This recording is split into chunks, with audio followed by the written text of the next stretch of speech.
Olá, boa noite, queridos amigos telespectadores da Rede Século XXI. Está começando para todo o Brasil o programa Eclésia, com grande alegria. Esse é um horário que conversamos sobre algum assunto relacionado à doutrina da fé católica. É um programa de catequese. Eu sou o diácono Eric Módulo e, com grande alegria, esse horário então começa o programa Eclésia para todo o Brasil, direto dos estúdios da Rede Século XXI, que fica aqui na cidade de Valinhos, na Arquidiocese de Campinas, no interior do estado de São Paulo. Bom, hoje, abrindo o mês de setembro, um tema especial, um tema bíblico, com um doutor em Bíblia, que é o Padre Guido Montinelli, que está aqui ao meu lado. Boa noite, Padre Guido. Boa noite, diácono Eric. Boa noite, prezados amigos, telespectadores. Meu grande abraço fraterno para cada um de vocês e as vossas queridas famílias. De maneira especial, quero cumprimentar o seu Pedro Oliveira, Dona Lúcia, aqui de Valinhos, meus anjos da guarda, que sempre acompanham os nossos programas. Diácono Eric, olha, fizemos muito bem a escolher, durante este mês da Bíblia, o mês de setembro, um estudo, digamos assim, um conhecimento um pouco mais profundo deste livro que não falta em nenhuma casa. Dizem, aliás, os ingleses que a Bíblia é o best-seller, isto é, o livro mais vendido, o livro mais traduzido em centenas de idiomas, mas ao mesmo tempo que ninguém fica ofendido, mas é o livro, digamos assim, menos lido, né? Há sempre uma dificuldade para parar um pouquinho diante deste livro, mas tem tanta gente, porém, que faz isso e temos que louvar essas pessoas, porque, meus amigos, o amor aumenta através do conhecimento. Tá certo, Padre Guido. Muita coisa a gente vai conversar no programa de hoje. Aliás, no mês de setembro, hoje não será o único programa dedicado a um estudo bíblico. Falaremos em outras oportunidades. No programa de hoje, vamos falar sobre os 7 livros sapienciais do Antigo Testamento. O Padre Guido vai explicar o que é isso, tá? Quais são esses 7 livros, o que significa livros sapienciais e outras classificações de outros livros da Bíblia. Hoje o programa Eclésia é um estudo bíblico. Divulga aí para os seus amigos que está tendo um estudo bíblico aqui no programa Eclésia de hoje, com um doutor em Bíblia. O Padre Guido é doutor em Bíblia. Você que assiste sempre o programa Eclésia sabe que o Padre Guido, ele nos ensina sobre muitos assuntos, mas Bíblia é a área de estudo dele. Ele é doutor em teologia bíblica, inclusive, sempre lembro aqui, teve um professor muito honrado. Quem foi seu professor mesmo, Padre Guido? Foram vários, naturalmente entre os vários, um melhor do que o outro, o Papa Bento XVI, quando era cardeal. Pois é. O professor Joseph Ratzinger. A gente sempre lembra disso, que a gente ama muito Bento XVI. E é um orgulho ter o senhor aluno de Bento XVI aqui, para nos passar um pouco desse conhecimento. Vamos começar então a nossa conversa, Padre Guido? Sim. Primeira pergunta, o setembro é o mês da Bíblia no mundo inteiro? Não. Aqui no Brasil é o mês de setembro. Na verdade, na Europa não existe um mês específico dedicado ao estudo da Sagrada Escritura. Mas em vários países do mundo tem um mês, digamos assim, bem comemorado. Aqui no Brasil é bastante comum, especialmente no primeiro dia ou no primeiro domingo do mês, fazer uma entronização da Bíblia Sagrada, como também nas paróquias organizar círculos bíblicos, estudos bíblicos, né? Reunindo muitas pessoas que estão todas, como eu também, sedentos de Deus, né? A Bíblia oferece exatamente esta possibilidade de ter um esclarecimento, inclusive ajuda até a evitar de ter um certo medo. Anos atrás era como um livro mágico, oculto até, inclusive até excluído. Mas hoje não, hoje se aconselha uma leitura bem dirigida, orientada, para que todos possam dominar a palavra de Deus. Padre Guido, o senhor lembra de cabeça a quantidade de capítulos, quem sabe até versículos? Bom, livros o senhor vai lembrar quantos livros certamente tem na Bíblia, né? Sim. Você pode dar um resumo para a gente em números? Sim, então, nas duas partes que compõem a Bíblia, o Antigo e o Novo Testamento, apresentam livros em 3 categorias: livros históricos, livros didáticos ou sapienciais e livros proféticos. Certo. No Antigo Testamento, nós temos 21 livros históricos. Certo. Temos depois 7 livros didáticos ou sapienciais, que é o tema de hoje. O tema do programa é isso, então. Exato. Tá. E 18 livros proféticos, totalizando 46 livros. Certo. No Novo Testamento, nós temos 5 livros históricos, são os 4 evangelhos, é o livro dos Atos dos Apóstolos, 21 livros didáticos ou sapienciais, que são as cartas que estão registradas, especialmente com grande destaque as cartas de Paulo, e um livro profético somente, o livro do Apocalipse.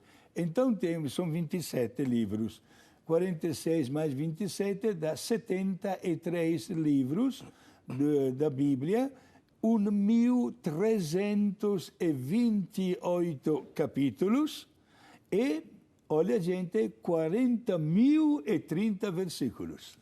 Interessante pensar em números assim, né, Padre Guido? Sim, Agora, sim. essa classificação que o senhor disse, essa divisão entre livros históricos, sapienciais ou didáticos, sim, né, que é a mesma coisa, e proféticos. e profético vale para a Bíblia toda. Sim, seja no Antigo Testamento como no Novo. Aliás, o Concílio de Trento, quando definiu oficialmente todos os livros da Bíblia, fez questão de catalogar os livros nestas dimensões.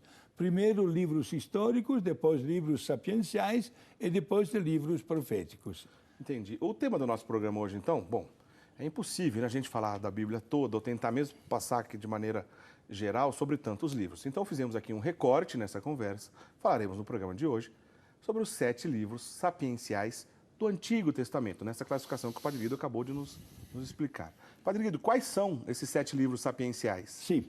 Olha, para quem tiver uma Bíblia e quisesse abrir hoje, a parte central da Bíblia são 7. O livro de Jó, dos Provérbios, dos Salmos, do Eclesiastes, Cântico dos Cânticos, Sabedoria e Eclesiástico. Vamos repetir, por gentileza, os 7? O Padre Guido então está nos ensinando quais são os 7 livros didáticos ou sapienciais do Antigo Testamento. Vamos repetir, por gentileza. O livro de Jó, o livro dos Provérbios, o livro dos Salmos, o livro do Eclesiastes, o livro da Sabedoria, o livro do Cântico dos Cânticos e o livro do Eclesiástico. Certo. São 7 livros sapienciais. Por que este nome sapiencial? Vamos entender já, Padre Guido. Exato, porque são quase todos escritos em forma de poesia, em primeiro lugar, diferente dos demais livros que estão escritos em forma de prosa, e são livros que ensinam. Os livros sapienciais manifestam uma sabedoria que não deve ser entendida como um acúmulo, né, gigantesco de conhecimento, certo, mas as noções do conhecimento aplicadas às obras que nós praticamos. Por isso, a pessoa é considerada sábia quando não somente conhece, mas aplica.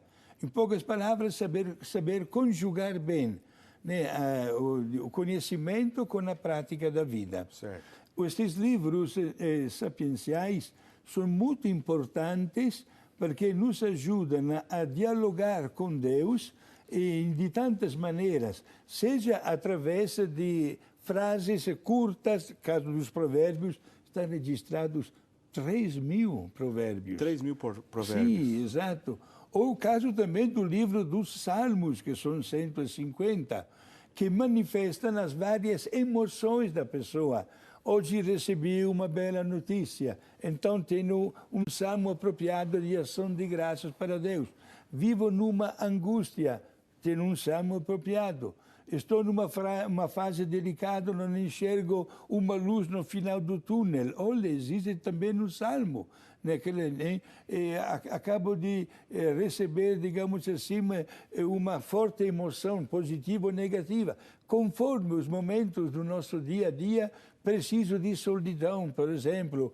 Vivo no meio da bagunça, faço questão de ter aquele momento concentrado com Deus. Os salmos respeitam plenamente o nosso dia a dia e se encaixam perfeitamente nos nossos horários da nossa vida.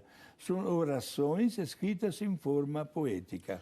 Entendi. Então, alguns desses livros, principalmente, como você estava dizendo, os Salmos, e o Cântico dos Cânticos também, né, Padre Guido, para lembrar, tem um destaque para a poesia, vamos dizer assim. Mas todos esses 7 livros sapienciais podem ser considerados livros poéticos, Padre Guido? Sim, exato. O livro dos Cânticos, adianto já, é uma maneira originalíssima, digamos, do poeta e do escritor sagrado, inspirado por Deus. Manifesta o amor para Deus como se manifesta um amor entre um jovem e uma jovem num namoro. Certo. Usando até expressões muito populares, muito simples, que mostra, digamos assim, a alegria, a tristeza, quando um começa a conhecer o outro, né, e depois decidem de casar, etc. Isto é, quando nós dialogamos com Deus, devemos dizer que lhe queremos bem. E querer bem significa não trair a Deus com o pecado, por exemplo. Mostrar a nossa fidelidade. Mesmo quando nós não temos boas notícias, continuamos amando a Deus. Sobretudo, por exemplo, para explicar a presença da dor e do sofrimento na vida humana. Bom, aliás, vamos fazer o seguinte, Padre Guido, vamos fazer uma passagem sobre cada um dos 7, né? Lembrando, Jó, Provérbios, Salmos, Eclesiastes, Sabedoria, Cântico dos Cânticos e Eclesiástico são os 7 livros sapienciais do Antigo Testamento. O Padre Guido, então, vai nos ajudar agora a um resuminho, né, para entender um pouquinho de cada um deles, né, Padre Guido? Certo. O senhor falou da questão do sofrimento, eu acho que a gente pode começar com ele mesmo. Sim. O livro de Jó tem a ver um pouco com essa história do sofrimento, não tem? A gente não encontra esse clamor ou esse apelo ao sofrimento humano também no livro de Jó? Né, o Padre Guido vai explicar para a gente um pouquinho de cada um desses livros. Eu acho que a gente pode começar pelo livro de Jó. Sim. O que o senhor tem a dizer a respeito do livro de Jó, Padre Guido? Olha, o livro de Jó é famoso, é formado por 42 capítulos, porque enfrenta exatamente o sofrimento humano. Gente, é uma situação que é de todos. Qualquer que seja o nosso estado profissional de vida, nós sempre nos reparamos com o problema da dor. Digamos, do ponto de vista tipicamente humano, olha, entraríamos em situação ao lado de Pedro, no Evangelho de anteontem, né? Quando Pedro disse para Jesus, eu não quero que você vai sofrer, etc. E Jesus disse, olha, vai bem longe de mim, Satanás, usou esta expressão, né? Porque, meus amigos, se dependesse de nós, digamos logo, não deveria existir nenhuma farmácia na esquina. Gostamos muito da nossa postura física, tudo tintim por tintim, etc., longe de remédios, longe de tudo. Mas sabemos que o sofrimento, de uma maneira direta ou indireta, chega. Crescemos, quando chega até uma certa idade, com uma maneira natural, chegam os problemas, etc., e fazemos nós também a experiência da dor. Aí vem uma grande pergunta. Por que a dor? Jesus falou domingo passado, quem quiser me seguir, tome a sua cruz e me siga. Quem quiser perder a sua vida por causa de mim, vai encontrá-la. É Jesus que valoriza a dor humana, fazendo com que se transforme numa grande possibilidade de merecimentos, seja de conversão pessoal, como também para converter outras pessoas que talvez vivem endurecidas no erro. Certo. Por isso, meus amigos, o tema da dor. É verdade que Deus ilumina os médicos, a medicina, para que se possa encontrar uma solução de todos os problemas. Existem também tantos remédios, etc. Ótimo. E vamos desenvolver a nossa inteligência para ter cada vez mais até um corpo sadio, né, e que possa depois produzir tantas coisas boas. Mas não esqueçamos que o sofrimento diante de Deus é merecedor de tantas graças divinas. Isso significa que devemos todos nós aceitar o sofrimento quando vem. Aceitá-lo como um ato de amor, meus amigos. Quantas pessoas que hoje estão sobre os altares não tiveram medo nem de oferecer a vida, gente, a vida. Pessoas que estavam com ótima saúde e preferiram até o martírio, perderam mesmo até a vida numa maneira violenta e somente Deus sabe até o número destas pessoas para mostrar a fidelidade ao credo profissional. Interessante. Esse tema é bom, hein, Padre Guido? Só isso já renderia um programa todo, para a gente entrar nesses pormenores disso. Bonito. Bom, o livro de Jó, então, dedicado a esse tema, que foi o primeiro deles. A gente já vai para o primeiro intervalo, lembrando que hoje a conversa é sobre os 7 livros sapienciais do Antigo Testamento: Jó, Provérbios, Salmos, Eclesiastes, Sabedoria, Cântico dos Cânticos e Eclesiásticos. Me parece que alguns desses livros aqui estão faltando na edição da Bíblia Protestante. Você vai contar pra gente quais são já, viu, Padre Guido? Então, o Padre Guido começou a explicar pra gente isso, falar um pouquinho sobre o livro de Jó, e continuaremos na sequência do programa sobre os outros livros. Estamos falando no programa de hoje, continuando então nosso tema, sobre os livros sapienciais do Antigo Testamento. Padre Guido, o senhor lembrou pra gente que a classificação entre históricos, livros sapienciais ou didáticos e proféticos vale tanto para o Antigo quanto para o Novo. Perfeito. No programa de hoje a gente está conversando sobre os livros sapienciais do Antigo Testamento. Sim. Mas se a gente fizer um dia um programa sobre os livros sapienciais do Novo Testamento, quais livros seriam? São as 21 cartas do Novo Testamento. São Paulo escreveu 13, quero ratificar, escreveu dezenas e dezenas de cartas, mas se perderam por aí. Certo. As que estão registradas na Bíblia são 13 de Paulo, depois tem uma carta que não tem assinatura, que é a carta aos Hebreus, temos 3 cartas de São João, 2 cartas de Pedro, uma de Judas e outra também de Tiago. São as 21 cartas. Sim. Esses seriam, então, os livros sapienciais do Novo Testamento? Do Novo Testamento, sim. Entendi. Não há uma proporção, né? É verdade. Como, por exemplo, livros proféticos, que será o tema, já podemos na próxima semana. Isso. São 18 no Antigo Testamento e um só no Novo Testamento, né? O livro do Apocalipse, sim. O Padre Guido já deu a dica, hein? Hoje estamos falando sobre os 7 livros sapienciais, semana que vem sobre os livros proféticos, especialmente dando ênfase no Antigo Testamento. Aliás, Antigo Testamento, Padre Guido, na sua área de estudo, a sua especialidade é Antigo Testamento mesmo, sim, né? Exato. Sim. Exegese veterotestamentária, né? Isto é, a análise dos 46 livros do Antigo Testamento nos 3 idiomas originais, grego, hebraico e aramaico. Padre Guido, vamos continuar então. Sim. Os 7 livros sapienciais do Antigo Testamento. Lembrando, hein, gente, sapienciais ou livros didáticos é a mesma coisa. Sim. Jó, Provérbios, Salmos, Eclesiastes, Sabedoria, Cântico dos Cânticos e Eclesiástico. O Padre Guido começou pelo já um pouquinho de Jó. Fala um pouquinho agora pra gente sobre Provérbios, Padre Guido. Provérbio, como diz a mesma palavra, são 9 coleções que totalizam 3.000 provérbios. Provérbios são aquelas frases bem sintéticas, curtinhas, de grande utilidade. Nós também usamos este estilo de vida, digamos assim, uma frase, por exemplo, que eu sempre digo: o amor aumenta através do conhecimento. É um provérbio, né, de uma sabedoria popular. Temos provérbios que se referem à casa, à ética, ao comportamento social, à alimentação, aos bens materiais, etc. E sempre os provérbios mostram claramente que o comportamento humano deve ter uma grande consideração de tudo que está ao seu redor.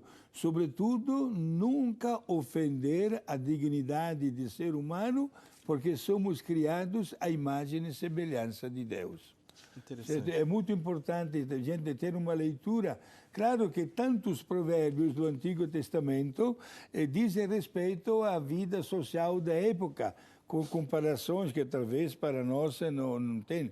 Por exemplo, até chega a dizer, por exemplo, se o burro que você tem cai num buraco, é de dia de sábado. Gente, é verdade que é o dia de respeito para o Senhor, mas, olha, tira o animal do buraco também. Isto é, usa um sentido prático das coisas. Procure, né, fazer de tudo para agradar sempre a Deus e não criar nenhum problema com o teu vizinho de casa. Como é importante também, né, respeitar as pessoas com as quais nós nos relacionamos diariamente. Padre Guido, não deixa de ser um roteiro pela sabedoria também, né? Sim. Porque se a gente está falando de livros sapienciais, de sabedoria, os provérbios não deixam de ser isso, conselhos e um roteiro para uma vida também, vamos dizer assim, dentro dessa mística da sabedoria. Sim. Os 7 livros são chamados de sapienciais porque ensinam. É uma sabedoria constante aplicada à vida prática. Certo.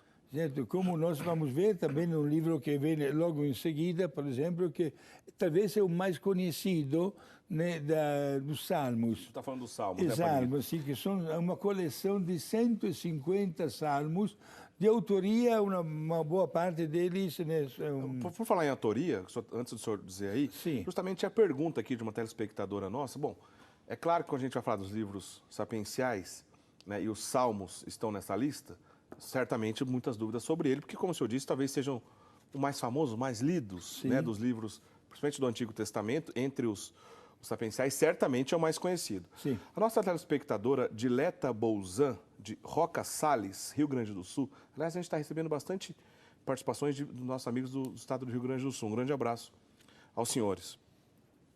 A nossa amiga Dileta Bouzan, de Roca Salles, Rio Grande do Sul, está perguntando justamente isso. É possível confirmar que foi o rei Davi que escreveu os Salmos, Padre Guido? Olha, o rei Davi com certeza escreveu muitos salmos, mas dona Dileta, Isso. exato, dona Dileta, mas como acontecia já naquela época e hoje também, há pessoas que talvez emprestam o seu nome, como se diz, colocavam, né, o nome do rei Davi quando talvez não era ele. Mas a maioria dos salmos são de autoria do rei Davi.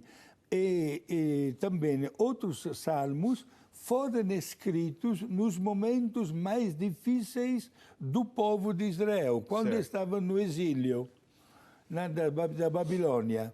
Quando estava lá, que, digamos assim, que caiu a ficha na cabeça deles, e dizia, o que é que nós fizemos? Ofendemos a Deus e agora estamos sofrendo um castigo merecido, né?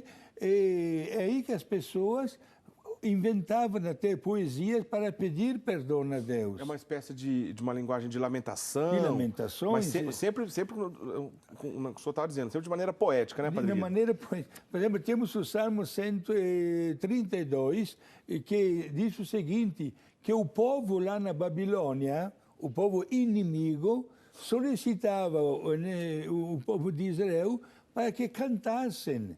E eles, alguns salmos, e o povo respondia, não temos ânimo, não temos coragem de cantar ao nosso Deus porque estamos no exílio, porque nos sentimos cheios de vergonha por ter criado uma situação de vergonha diante de Deus. Entendi. Por isso, né? Agora, meus amigos, quais são os salmos de maior destaque?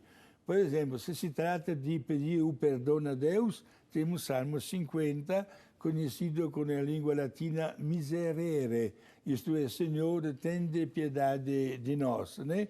É um salmo penitencial muito apropriado, certo? Mas temos também salmos de louvor, salmos de gratidão, salmos quando vivemos situações particulares, no nosso silêncio, quando estamos participando de tanta alegria, queremos também agradecer a Deus por uma graça alcançada, né? Isto é, os salmos se preenchem aquela que é a postura do comportamento humano, porque em todas as nossas emoções temos uma oportunidade de dialogar com Deus. Mas a própria palavra salmo, né, que tem origem do grego, de uma palavra psalmo, né, Padre Guido, significa melodia. Né? Melodia. Inicialmente, Diácono Eric, os salmos eram cantados na hora mais triste da vida, Certo. na hora da morte. Durante o velório havia tantas pessoas que cantavam, criando um ambiente, digamos assim, de silêncio, de lágrimas também, e ao mesmo tempo de conforto para os familiares lutados. Padre Guido, até hoje, né, a igreja mantém o costume, né, a chamada oração do breviário, ou também conhecido como liturgia das horas. É uma oração para todas as horas do dia, oração da manhã, é feito em toda a vida religiosa, especialmente dentro dos mosteiros, Sim. mas também para quem vive fora deles. Os leigos também podem rezar, não é proibido, né? Os leigos podem rezar. Diáconos também, né? Diáconos, né? Os padres, os diáconos, os religiosos têm por obrigação. Agora, qualquer leigo pode rezar. Essa oração das horas, né, ou breviário, é baseado nos salmos, né, Padre Guido? Somente os salmos, minha gente. Temos 3 salmos de matiné, como se diz, isto é, da primeira parte do dia, 3 salmos para as laudes, 3 salmos para a hora chamada média, 3 salmos também para as vésperas e um salmo final, né, para completar todos os dias. Gente, é uma maneira do sacerdote, da pessoa consagrada, mas também do leigo, do diácono também, sintonizar-se com Deus.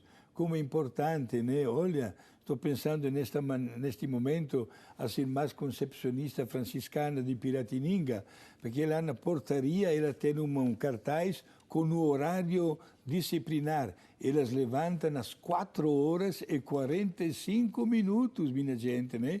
Todos os dias. E qual é o primeiro ato comunitário? O canto, na primeira parte deste breviário de louvor para Deus. É bonito isso, é bonita essa tradição. Bonito. Né? Então, se você não tem o costume de rezar a liturgia das horas, como o Padre Guido disse, todo mundo pode rezar, inclusive os leigos. Né? Você pode, inclusive, em qualquer livraria, encontrar uma edição da liturgia das horas, pode pedir ajuda para alguém mais experiente de como é que você faz para manuseá-la, seguir o tempo litúrgico. Mas também pela internet não é difícil, né? Se você procurar na internet, você vai encontrar também uma maneira de rezar a liturgia das horas. Padre Guido, então só para encerrar a questão aqui dos salmos, né? Sou bem disso. O rei Davi foi o que escreveu a maioria deles. Sim. Mas também acontece aquele fenômeno que o senhor já comentou em outras oportunidades, alguém escrevendo em nome dele. Escrevendo o nome dele ou, digamos assim, não digo abusando do nome dele, mas assinava com o nome de Davi. Isso aconteceu em outras ocasiões da Bíblia. Isaías também não aconteceu isso, Padre Guido? Olha, quando no próximo programa, de Isaías são 3 com o mesmo nome.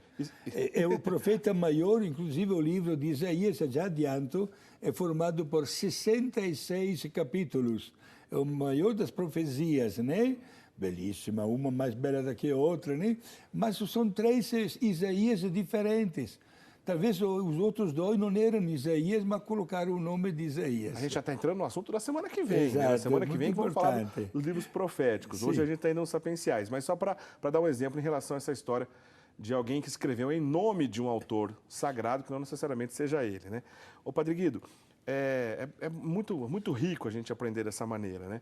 A Bíblia católica, é claro que a Bíblia é completa. Mas já para falar dos próximos livros na sequência, eu entraria, por exemplo, depois em Eclesiastes. O senhor já poderia adiantar para a gente? Sim. Dentre esses livros sapienciais, alguns desses livros não estão presentes na edição dos protestantes, da Bíblia evangélica, né? Sim, é bom dizer logo para os nossos amigos telespectadores que dos 46 livros do Antigo Testamento, os protestantes até hoje cortaram 7.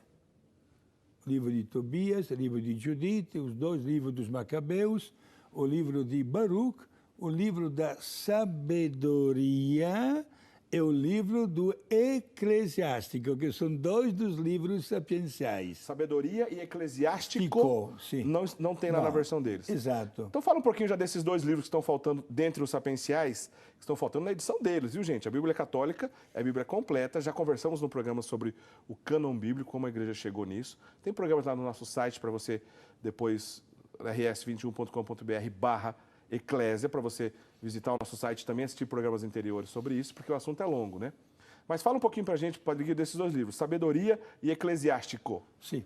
O livro da Sabedoria, como diz o mesmo título, contém mensagem de sabedoria. Quem escreveu este livro de 19 capítulos foi um judeu de Alexandria do Egito. Certo. Um pormenor, a cidade de Alexandria do Egito era considerado como a capital mundial da cultura. Certo. E este livro da sabedoria foi o último livro do Antigo Testamento a ser escrito. Já perto da geração de Jesus, De ou não? Jesus, 50 anos antes de Jesus. Ah, só 50 anos Só antes. 50 anos.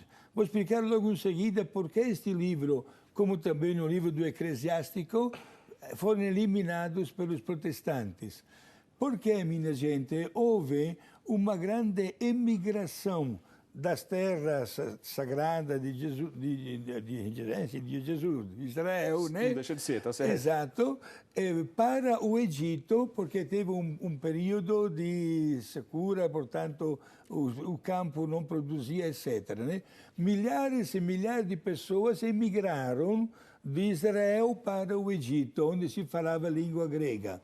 Lá na cidade de Alexandria, que era, repito, era a capital cultural, o rei daquela cidade fez questão de ter um exemplar da Bíblia né, dos israelenses, Certo. que era escrita em hebraico e em aramaico, certo? Mas queria uma versão grega, o idioma que se falava no Egito. Certo. Foi aí que a ideia foi muito bem aceita, foram escolhidos 70 pessoas, na verdade, como biblista, retifico o número, foram 72 pessoas, certo? Que mesmo não tendo um contato um com o outro, não somente traduziram os 39 livros da Bíblia, olha, que existia naquela época.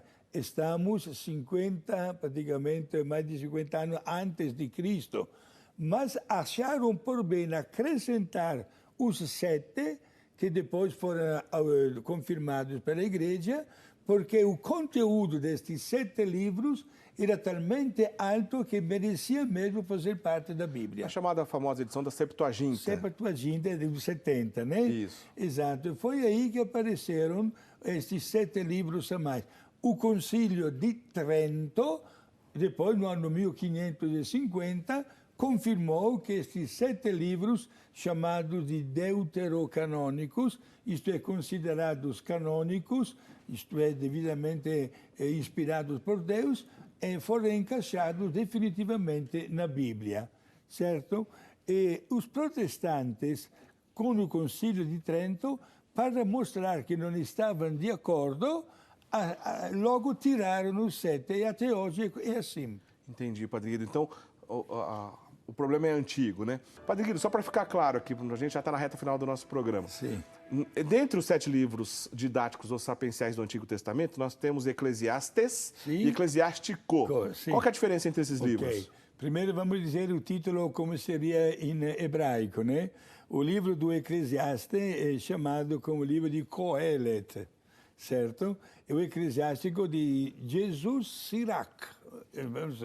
É que algumas Bíblias aparecem Sirácida. Sirácida. É a mesma coisa, né, Padre Guido? O que significa isso? É o nome do autor do livro, né? Entendi. Exato.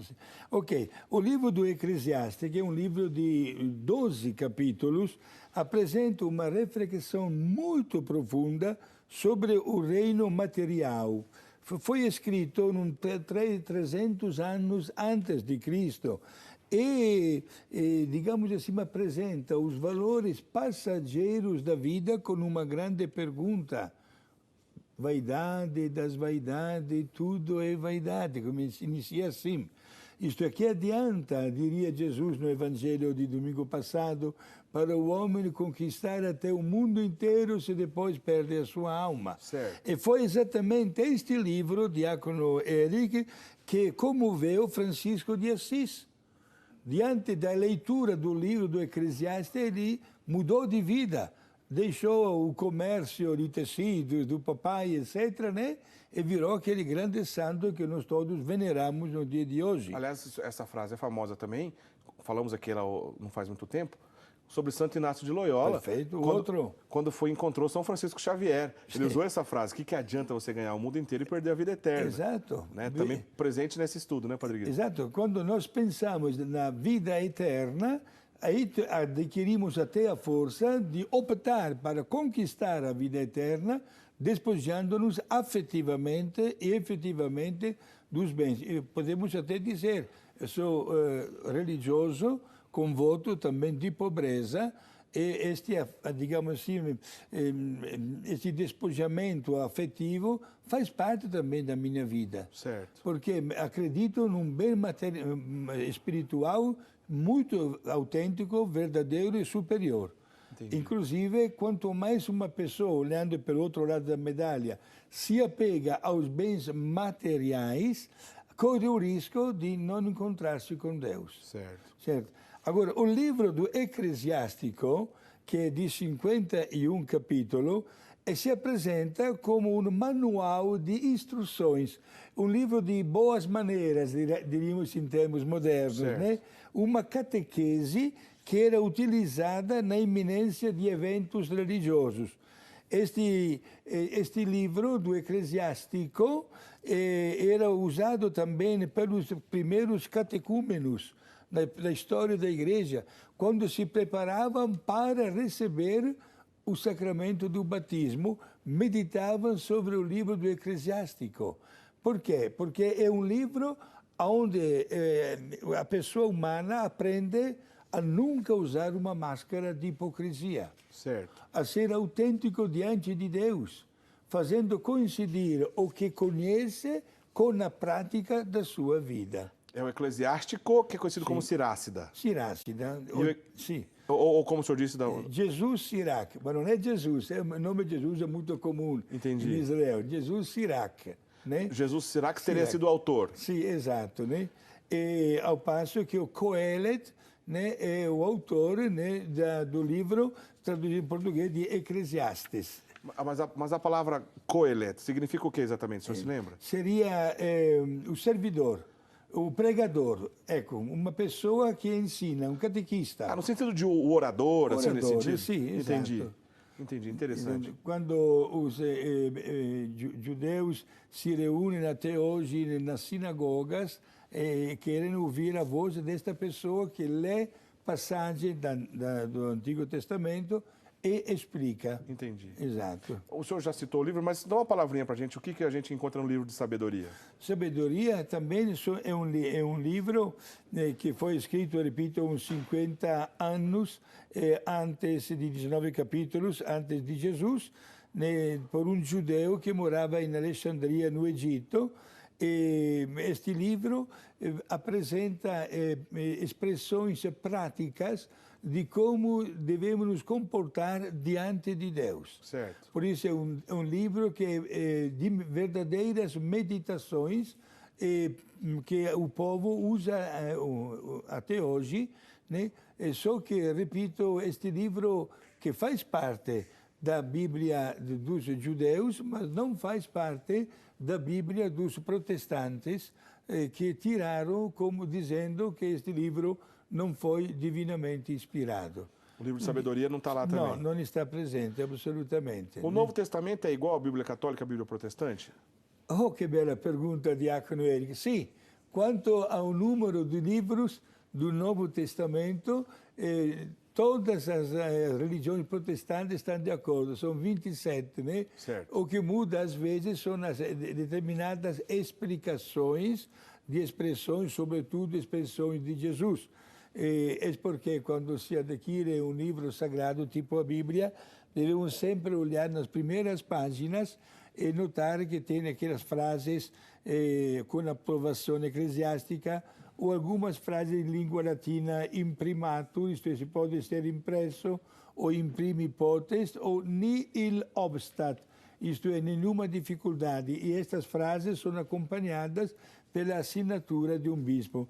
Quem tiver com a Bíblia nas mãos, abra na primeira página, repito estas palavras, imprimatur, ou imprimi potest, ou nihil obstat, ou com aprovação eclesiástica. Isso é para saber que alguma autoridade da igreja olhou aquele material. Exato, e justifica que é um livro autenticamente inspirado pela igreja, sem nenhuma manipulação e sem nenhuma interpretação fora da lei da igreja, do magistério da igreja. Muito bem, Padre Guido, a gente está chegando ao final do nosso programa, mas uma palavrinha ainda sobre Cântico dos Cânticos, para encerrar, que eu queria que o senhor fizesse. Sim. Antes, deixa eu só agradecer Dona Meire Geralda Dias da Silva, da cidade de Santo André, que acabou de se tornar sócia aqui conosco, da Associação do Senhor Jesus, Rei do Século XXI. Muito obrigado, viu, Dona Meire?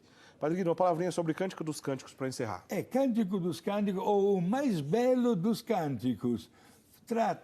É um livro bem curtinho, pode conferir na Bíblia, somente 8 capítulos, fala do amor da pessoa humana com Deus e a forma com a qual o homem, o inspirado, encontrou foi exatamente de um relacionamento afetivo como um namorado e a namorada. Certo? Portanto, é a namorada que vibra de alegria quando chega o namorado. Se o namorado atrasa um pouco, a namorada já começa a ficar triste. Então já aconteceu alguma coisa.